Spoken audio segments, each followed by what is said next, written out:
2025. gada martā ir gaidāmi divi aptumsumi, viens saules un viens mēness aptumsums. Tad šajā video nedaudz parunāsim par to, ko tad varētu gaidīt no šiem aptumsumiem, kā pret viņiem izturēties, kā viņus uztvert. 14. martā 2025. gadā Latvijā ir gaidāms mēness aptumsums. Tas būs pilns mēness aptumsums, kurš būs novērojams Latvijā, un ar maksimālo fāzi Latvijā tas ir 8:58 pēc Rīgas laika. Jaunavas zvaigznājā Uttara Phalguni Nakšatrā. 29. martā 2025. gadā notiks jau saules aptumsums. Tas notiks Zivs, jeb Mīnas zvaigznājā Uttara Bhadrapadas Nakšatrā. Maksimālā fāze pēc Rīgas laika ir 13:35.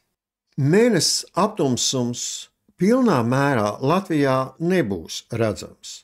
Pilnā mērā viņš būs redzams Ziemeļamerikā, Kanāda, ASV, Meksika, daļa Dienvidamerikas.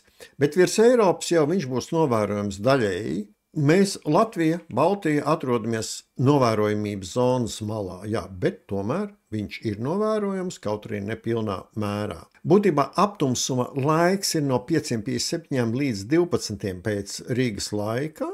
Tātad diezgan ilgs laiks, bet pats maksimums ir 8:58 Rīgā. Ja mēs runājam par saules aptumsumu, maksimumā viņš tur pilnā mērā tur ir novērojams daļai virs Kanādas, bet lielākajā daļā viņa novērojamības zona skar vāji apdzīvotas teritorijas, tur Grenlande, Atlantijas okeāna daļa. Bet Eiropā, viņš ir novērojams, maksimums būs 12:47 pēc Rīgas laika. Aptumsums notiek no 10:50 līdz 14:43. Nedaudz parunāsim par to, ko tad varētu sagaidīt no šiem aptumsumiem. Tad, kad notiek mēnessa aptumsums 14. martā Uttara Phalguni Nakšatrā, Jaunavas zvaigznājā, mēnesis atrodas tuvu Ketu.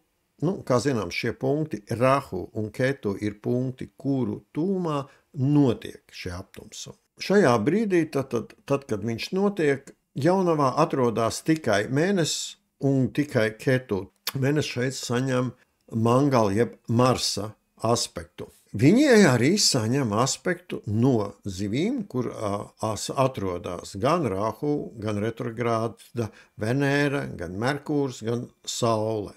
Tie arī, protams, aspektē mēnesi aptumsuma norites brīdī. Tas piedod sarežģītības zināms momentus.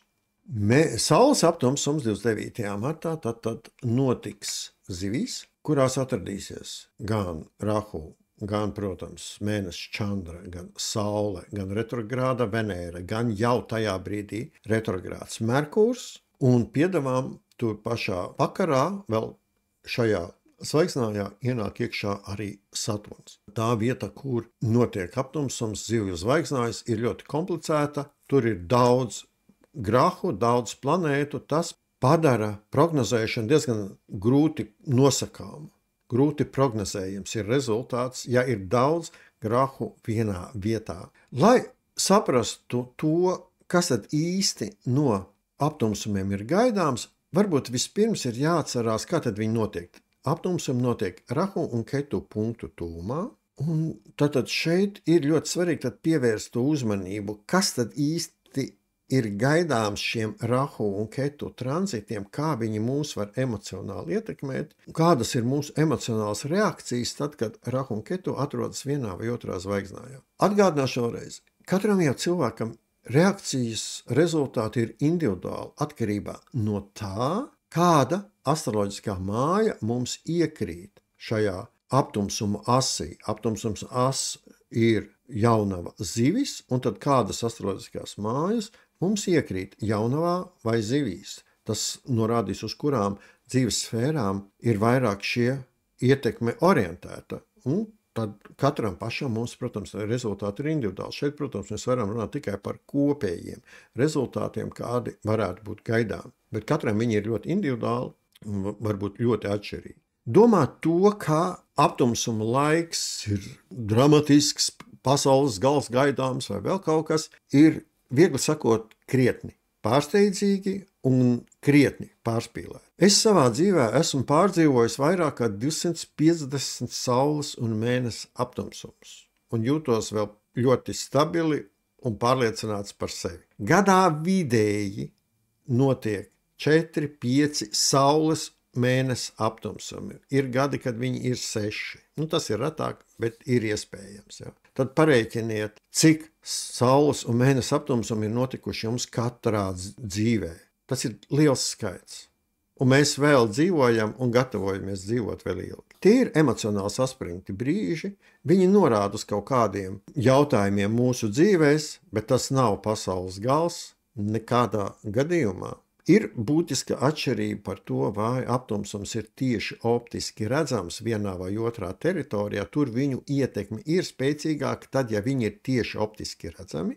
Un šoreiz abi, gan mēnesis, gan saules aptumsumi Latvijā ir redzami. Jā, līdz ar to mēs varam prognozēt, ka viņu ietekme varbūt ir spēcīgāka, bet tas nenozīmē, ka vienmēr ietekme ir destruktīva. Tas tā nav. Atceramies, cik jau daudz saules un mēnesi aptumsums mēs katrs esam pārdzīvojuši. Ietekme un rezultāti aptumsumiem nevienmēr ir destruktīvi, arī ne tajos gadījumos, ja, piemēram, saules vai mēnesi aptumsumi notiek pie jums kaut kādās sliktajās tā saucamajās mājās, tur 6., 8., 12.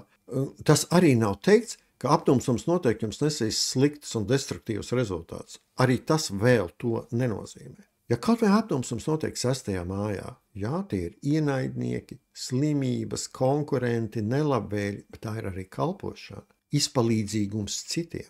Aptumsuma laikā var ieslēgties visdažādākās šīs vienas vai otras mājas īpašības.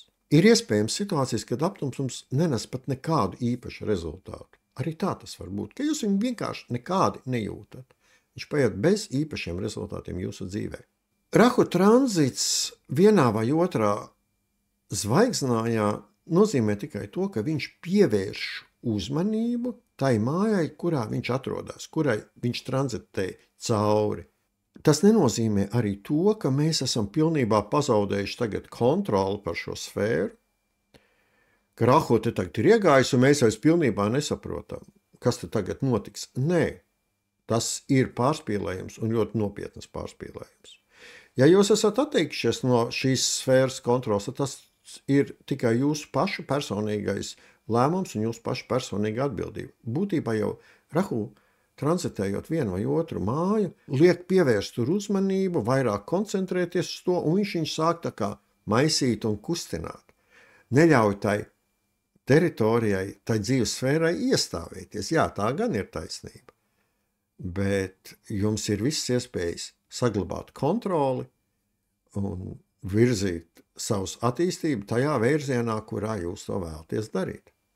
Šeit vēl ir jāatcerās ar to, ka tad atomsums notiek uz as jaunava zivs. Tūlīt pat jau maijā Rahu un Ketu mainīs savu asi. Viņi pāries no as jaunava zivs uz asi lauva ūdensvīrs. Rahu un Ketu jau pusotru gadu ir uz šīs as jaunava zivs, un tur jau ir notikuši iepriekš aptumsumi. Tas nozīmē, ka mēs jau ilgāku laiku esam strādājuši pastiprināti ar šo asi jaunava zivs, ar tām mājām, kur mums visiem iekrīt jaunava un zivs. Un šeit jau varētu būt arī tā situācija, kad mēs sajūtam, ka pietiek ar šīm dzīves sfērām darboties, ka mēs jau gribam kaut ko citu darīt. Tas ir ļoti iespējams, jo mēs jūtam jau arī to tūmu, ka tūlīt jau Rahu mainīs savus atrašanās robežu. Un tā arī ir šo aptumsumu īpatnība, kas gaidām tagad martā, ka viņos jau ieskicēsies tās enerģētiskās ietekmes, tās emocionālās ietekmes, kas ir gaidāms ar jauno Rahu Ketā atrašanās asi lauva ūdensvīrs. Būtībā vienmēr atceramies, kad Rahu atrodoties vienā vai otrā zvaigznājā, vienā vai otrā astroloģiskajā mājā, mudina mūs meklēt risinājumus un paskatīties uz tām sfērām, kurā viņš ir trāpījis katru mūsu horoskopā, paskatīties citādāk, inovatīvāk, pa jaunam. Ja jūs gribat ietiepīgi turēties pie vecā, neko nemainīt savā dzīvē, neko tajā sfērā, kurā Rahu ir iegājis, neko nemainīt, visu saglabāt stingri tā, kā tas ir, atcerieties to, ka tas ir atkal jūsu lēmums, un nevainojiet likteni, Rahu, Saules mēnesi aptumsums vai vēl kaut ko, ka jūsu dzīvē nāk pārmaiņas. Atceramies šo ģeniālo Jāņa Raiņa frāzi, pastāvēs, kas mainīsies. Dievišķais ir mainīgajā. Un pārmaiņas dzīvē periodiski vienā vai otrā lietā ir jāielaiž. Nevar dzīvot visu laiku neko nemainot. Tā ir stagnācija, un stagnācija noved pie destrukcijas. Ja gribam iet kopā vienotā solī ar visumu, tad ir svarīgi laist iekšā savā dzīvē pārmaiņas, pareizāk sakot, pašiem jau viņas plānot, realizēt, un šādi iet savā dzīvē uz priekšu. Un Rahu tad norāda, kurā vietā tās pārmaiņas ieviest, kur paskatīties citādāk. Nedaudz arī par Ketu ietekmi. Parasti mēs domājam, ka tā dzīves sfēra, kur atrodas Ketu, tiek izslēgta no dzīves. Ne, tā ir kļūda, tāds nav. Ketu ir atstrādātā pagātne. Tas nozīmē, ka mēs to sfēru, kurā atrodas Ketu, varam izmantot, lai uz viņas balstītos, ietu tajā virzienā, kur norāda Rahu. Tas nav teikts, ja Ketu ieiet vienā vai otrā dzīves sfērā, vienā vai otrā mūsu astroloģiskajā mājā, ka tad tur vairāk nebūs notikumu, ka šī sfēra tiks izslēgta no mūsu dzīves. Nē, nekādā gadījumā. Arī šajā sfērā tiek provocēti jauni notikumi, bet visu laiku ir jāatcerās tā noskaņa, tā virzība, ka no šīs sfēras mēs ejam prom, mēs viņu izmantojam kā balstu, kā pamatu, bet vēršam savu fokusu uz to, kur ir Rahu, uz to dzīves sfēru. Tur vairāk darbojamies, un tajā sfērā, kur ir Rahu, ieviešam pārmaiņas. Tur ieviešam jauninājums, tur veicam kaut kādus eksperimentus. Rahu atrodas zivīs. Protams, ka visu šo laiku, jau pusotru gadu, aktivizējās un aktualizējās zivju nozīme mūsu dzīvē. Šī zvaigznāja nozīme mūsu dzīvē, un tās astroloģiskās mājas nozīme, kura iekrīt šai zivīs. Zivis tā ir pieņemšana, intuīcija, ļaušanās plūsmai, līdzjūtība. Pieņemšana šeit ir galvenais. Zivīs egzaltē Venēra. Venēra tā ir mīlestība. Mīlestība ir pilnīga pieņemšana. Jebkura situācija pieņemšana, cilvēku un notikumu pieņemšana. Visa pieņemšana tāds, kāds tas ir. Jāatcerās ir arī šeit tas, ka tam nav nekādas nozīmes. Ja kādam šķiet, ka kaut kas te nav taisnīgi, mani toreiz tur pirms 16 gadiem netaisnīgi apvainoja vai pazemoja. Tam nav vienkārši nekādas nozīmes. Rahu tas neinteresē. Rahu saka, pietiek, atlaid, pieņem un peldi tālāk. Un arī tas, ja tev šķiet, ka varbūt, ka tevi tur netaisnīgi apvainoja vai pazemoja, tad pārdomā, vai tas tiešām tā ir. Varbūt, ka tu esi apvainojies uz kaut ko, pār kaut ko, kas būtībā ir tevis paša ego diktēta koncepcija, un kuru patiešām ir vērts izmainīt un atlaist. Atcerēsimies arī to, ka šis ir laiks, kad nenosodīt nevienu, ne situācijas, ne cilvēkus, ne sabiedrību. Pieņem to visu tāds, kāds tas ir. Tas, protams, ka nenozīmē to, ka tev ir jāatbalsta noziegumu un nelietības. Nē, nekādā gadījumā. Nepieņem tos, nepiedalies tajos, bet nenosodi. Netiesā un netapsi tiesāts.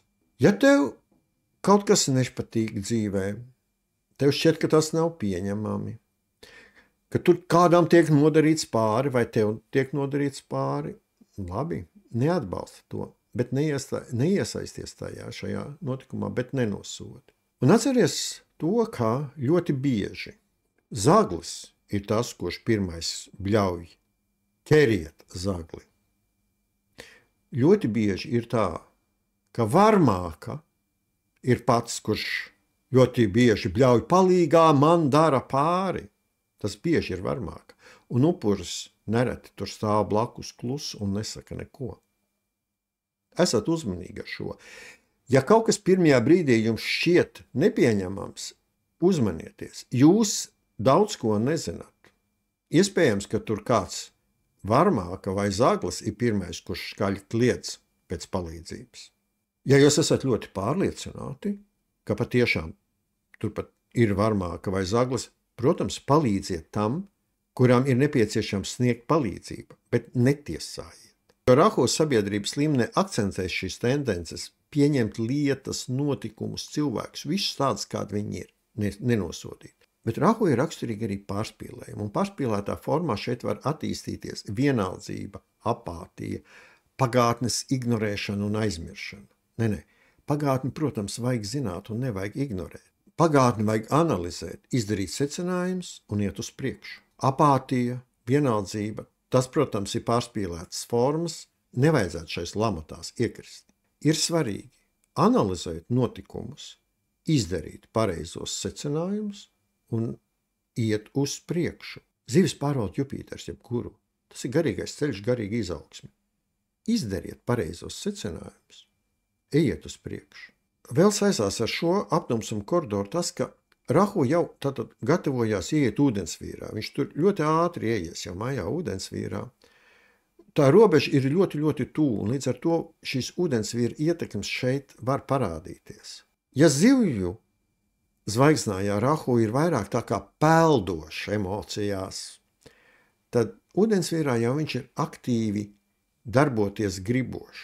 Un ūdensvīrā jau viņš būs tāds, ka viņš gribēs kaut ko mainīt, reāli mainīt savā dzīvē, reāli atjaunināt. Un arī šīs vēlmes jau var ieskanēties šajā aptumsuma koridoru laikā. Rahu ūdensvīrā ir vairāk transformējošs nekā zivīs. Rahu ūdensvīrā jūtās ļoti labi, harmoniski, tā ir viņa paša pārvaldītā zvaigznāja teritorija. Un šeit jau viņš būs vairāk orientēts uz vairāk tādām konkrētām transformējošām darbībām, kur viņš atradīsies pēc tam jau nākošos pusotrus gadus. Ir svarīgi atcerēties, ka Saules un Mēness aptumsuma jēga ir ne tikai emocionālajos stāvokļos, bet arī mūsu enerģētiskajos procesos, kuri notiek mūsos. Viņus var labi izmantot programmēšanai, programmu radīšanai, jo tādā veidā mēs programmējam Rahu, uz kurien tad veltīt mūsu domas un uzmanību. Bet neviens nav atcēlis spoguļa principu. Kādas programmas un domas mēs raidām visumā, to mēs saņemsim atpakaļ. Ja tu translē visumā bailes, katastrofas, pasaules galu, tad šādas destruktīvas programmas tu pats saņemsi atpakaļ. Viņas tavā dzīvē ienāks. Un nevaino savus aptumsumus vai kaut ko citu. Tu pats to provocēji. Ja tu izturēsies pret cilvēkiem ar mīlestību, tu saņemsi atpakaļ to. Ja tu rūpīgi izanalizēsies, kas ir labs, kas ir slikts, kas ir produktīvs, kas destruktīvs, un vērsīs savu uzmanību uz produktīvo, tad tas tavā dzīvē vairosies. Ja vērsīs savu uzmanību uz destruktīvo, tad tas tavā dzīvē vairosies. Tā ir tava brīvā izvēle. Aptumsuma periods ir labs laiks, lai veiktu garīgās prakses, meditētu, skaitītu mantras. Tiek uzskatīts, ka mantru skaitīšanai aptumsuma laikā ir daudz lielāka ietekme nekā parasti. Rakstos raksta tur 100 un 1000 reizes vairāk. To ir grūti pateikt, cik tieši tur viņas ir enerģētiski efektīvāks, bet efektīvāks viņas ir un svarīgi to atcerēties. Ja nav vēlmes skaitīt mantras vai nezināt, kādas mantras skaitīt, vai tas jums nav ierastās prakses, nav problēma. Lasiet kādu garīgu literatūru. Tas nozīmē to, ka jūsu fokus būs uz dievišķo, uz radošo, uz attīstīšo, un tad tas jūsu dzīvē vairosies. Ja aptumsuma laikā jūsu uzmanība būs veltīta uz destruktīvām programmām, piemēram, uz kaut kādām azartspēlēm, viņas vairosies jūsu dzīvē. Aptumsuma koridoru laikā ir ļoti svarīgi izturēties pret visiem cilvēkiem ar mīlestību un cieņu. Aptumsuma koridors mums visiem ir emocionāli saspringts. Gan jums, gan apkārtējiem cilvēkiem. Un ja apkārtējie cilvēki jums šķiet, ka rīkojās kaut kā emocionāli, nestabili, skarbi, asi, destruktīvi, neatbildiet viņiem ar to pašu. Jā, viņiem ir daudz iekšējo problēmu tieši tāpat kā jums. Nevairojiet šīs destruktīvās programmas. Palaidiet viņas garām, lai viņas nevairotos dzīvē. Arī jūs esat emocionāli asāks, skarbāks un nesavaldīgāks. Un arī jūsu nesavaldība vai emocionālais asums var būt kādam nepieņemams. Vienmēr padomājam par to, pirms kaut ko gribam tā asāk un skarbāk pateikt, ka varbūt ka to nevajag pateikt, varbūt ka ievelkam dziļāku ielpu, iekožam lūpā un nepasakam, lai tas nevairojās.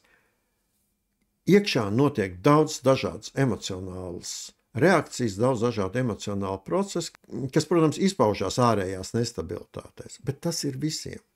Un nevajag to vairot. Aptumsuma koridoru laikā nav vēlams iesākt jaunas, nopietnas lietas, parakstīt dokumentus, parakstīt līgumus. Nevajadzētu iesākt ceļojumus.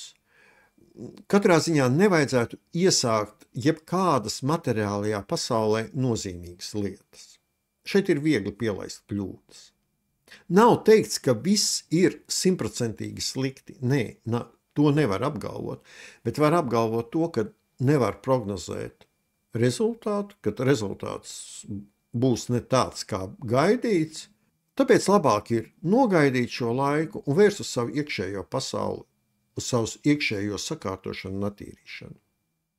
Ja iespējams pašas aptumsuma dienas pēc iespējas pavadīt mājās, pēc iespējas neiet cilvēkos, tiek rekomendēts arī pašā aptumsuma laikā, jau teiksim, 9 stundas pirms mēnesa aptumsumiem, 12 stundas pirms saules aptumsumiem, neēst un negatavot ēdienu. Svarīgi ir arī neapmeklēt, teiksim, slimnīcas, kapsētas, ja vien tas ir iespējams. Ja obligāti mums ir kāds slimnieks jāapmeklē, ja viņam ir jāiznes zāles uz slimnīcu vai vēl kaut kas, tas ir jādara, kas ir jādara. Bet, ja iespējams, labāk ir neapmeklēt šādas emocionāli varbūt sarežģītas vietas. Nelietot alkoholu, tabaku, narkotikas. Vēlams arī, ja vien iespējams, neizmantot internetu, neskatīties televīziju, pretējā gadījumā tas vairosies mūsu dzīvē. Ja iespējams izvairīties no jebkādām cilvēku pulcēšanās vietām. Vediskā tradīcija arī rekomendē neskatīties uz saules vai mēnesa aptumsumiem. Ja iespējams ir labāk neveikt ķirurģiskas operācijas, nelamāties. Aptumsuma laikā mēs neveicam arī puģas. Mantras mēs skaitam, mēs meditējam, mēs lasām garīgo literatūru, bet neveicam puģas. Labāk ir veikt kādas klusas, mierīgas darbības, maksimāli saglabāt mieru. Lai mums visiem izdodās!